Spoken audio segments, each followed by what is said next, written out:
आप किसी सागर में जाओ नाव पर बैठ करके, और अगर उसमें पानी आ जाए तो आप क्या करेंगे? नाव चलाएंगे या नाव में जो पानी है आप उसे हटाएंगे? महाराज पहले चलाए बाद यही करेंगे। यही अर्थ है बिल्कुल भागवत का। पानी बाढ़े नाव में, घर में बाढ़ेगा, अरे दोनों हाथ लीजिए, यही सयानों का। अगर नाव में पानी भरा हुई लीज दो, वरना डूब जाओगे।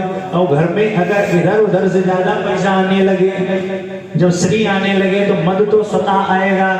तो जैसे ही पैसा आए तुरंत भगवान के चरणों में लगा देना चाहिए, तभी कल्याण होगा। वेद व्यास जी ने महात्मा का पहला श्लोक लिखा। पहला श्लोक क्या है?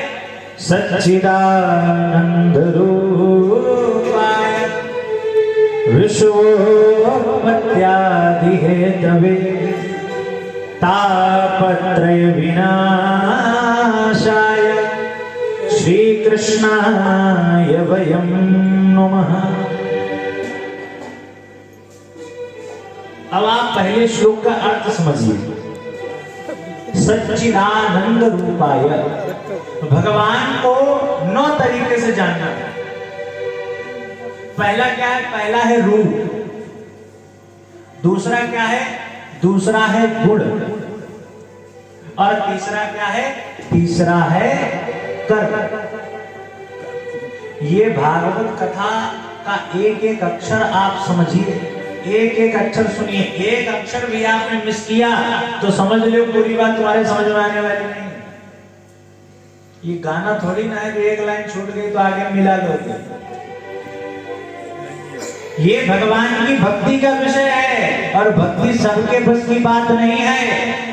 कामी क्रोधी लालची इनसे भजन न होए, अरे भजन करे सो सूरमा जाति वर्ण कुल हो। सबके बस की बात नहीं भागवत सुनना।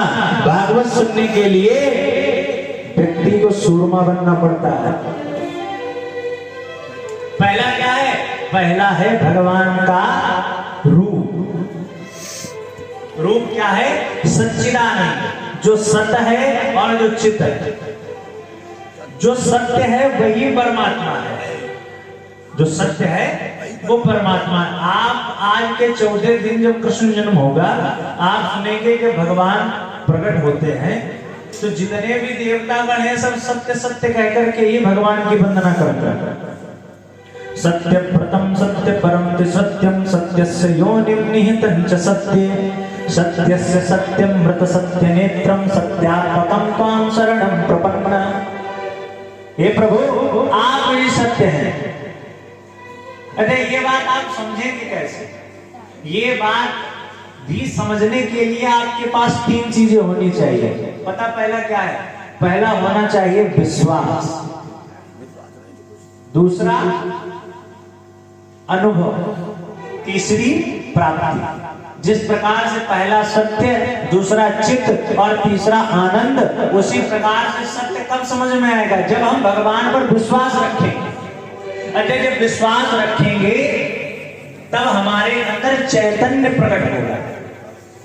जैसे अभी हमको लगता है हनुमान जी की मूर्ति है, लेकिन जब आप भगवान में विश्वास रखेंगे तब यही मूर्ति आपको चलते फिरते दिखाई देगी। यही भगवान आपको भोजन करते दिखाई देंगे। यही भगवान साधु संतों के साथ भगवान का भी भजन करते दिखाई देंगे। यही छोटे छोटे बच्चों के साथ घूमते हुए दिखाई देंगे। यही जब विश्वास आ जाएगा तब आपके अंदर अनुभव आएगा, और जब अनुभव आएगा महाराज तो भगवान की प्राप्ति स्वतः हो जाएगी।